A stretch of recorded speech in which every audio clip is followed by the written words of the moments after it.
What is up, guys? Brit Tech here, back with another video. And today I'm going to be showing you how to power on and off the new iPhone 12 Pro. So let's go ahead and get straight into the video.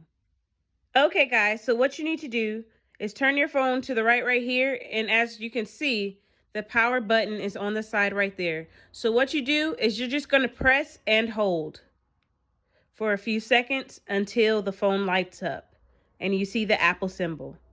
Okay, guys, so that is how you power on the phone. Now, in order to power off the phone, you need to press the power button on the side again, and then one of the up or down volume buttons. So either one, press and hold for a few seconds, and slide to power off. And that is how you do it. So I hope you guys enjoyed this video. Don't forget to like, comment, and subscribe, and I'll see you next time. Peace. Listen.